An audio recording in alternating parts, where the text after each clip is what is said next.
गटाची स्थापना इकडे झालेली आहे. आमची गटाची स्थापना झाली आणि गटनेत्याची आज निवड ही घोषित करण्यात आली. त्याची नोंद या इकडे कोकण भवनमध्ये कोकण आयुक्तांकडे केलेली आहे.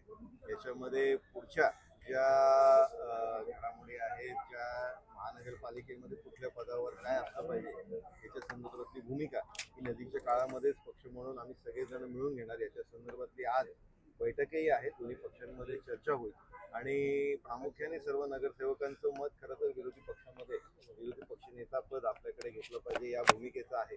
पण याच्यामध्ये आम्ही माहितीमध्ये लढलोय. त्याच्यामुळे निश्चितपणे याच्यामधनं काय खरं तर पुढचा मार्ग निघेल.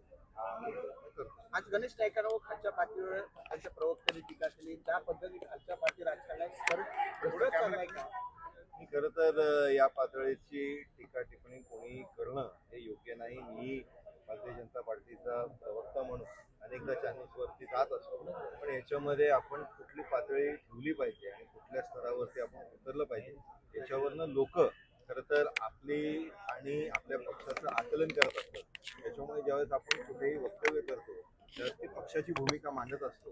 पक्षाच्या संदर्भातली भूमिका मांडत असताना त्याच्यामध्ये मतदार लोक जनता आपल्याला बघत असते हे डोळ्यासमोर घेऊन खरं तर आपण वक्तव्य केलं. सर, पण हे शीतयुद्ध निवडणुकीनंतर संपेल असं वाटलं होतं, मात्र परत एकदा सुरू झालेलं आहे.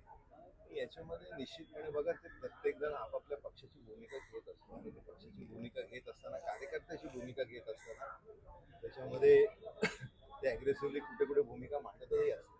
पण याच्यामध्ये निश्चितपणे आमचे राज्याचे नेते सक्षम आहेत. माननीय फडणवीस साहेबांच्या नेतृत्वामध्ये राज्य सरकार काम करते. सगळेच नेते एकत्र कॅबिनेटमध्ये सर्व राज्याच्या हिताचे निर्णय घेत असतात आणि त्याच्यामुळे या सगळ्या गोष्टींवरती योग्य त्या वेळेस त्यांच्या माध्यमाने मार्ग निघून. सर, तुम्ही निवडणूक प्रभारी देखील आहात. तुम्ही ज्या पद्धतीने मागणी करणार का? कारण शील ते वडवली भाजप वाढवली अशा पद्धतीने बॅनर संपूर्ण शहरामध्ये ठाणे शहरामध्ये लावण्यात आले होते.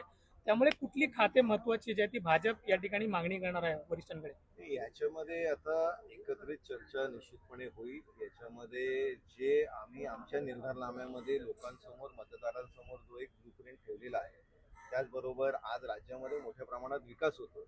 तो विकास ठाण्यातही झाला पाहिजे हे निश्चितपणे मतदारांची अपेक्षा आहे आणि त्याच्यामुळे महानगरपालिकेमधलं प्रमुख पद हे भारतीय जनता पार्टीकडे असणं गरजेचं आहे, जेणेकरून आम्ही जो अजेंडा डोळ्यासमोर लोकांच्या ठेवलेला आहे तो आम्हाला पुरा करता येईल. 2.5 वर्ष सर मागणी याच्यामध्ये आमची मागणी फार स्पष्ट आहे की जो कोण त्या प्रमुख पदावर बसेल त्याला त्या पदाला न्याय देण्यासाठी 2 ते 2.5 वर्ष कार्यकाळ असणं गरजेचं आहे. 1 वर्षामध्ये त्याला त्या पदाला न्याय देता येणार नाही. त्याच्यामुळे त्या प्रमुख पदावरती जो कोण व्यक्ती असेल त्याला 2 ते 2.5 वर्षाचा कार्यकाळ हा निश्चितपणे भेटला पाहिजे. 2.5 वर्ष महापौर आपण मागणार आहे.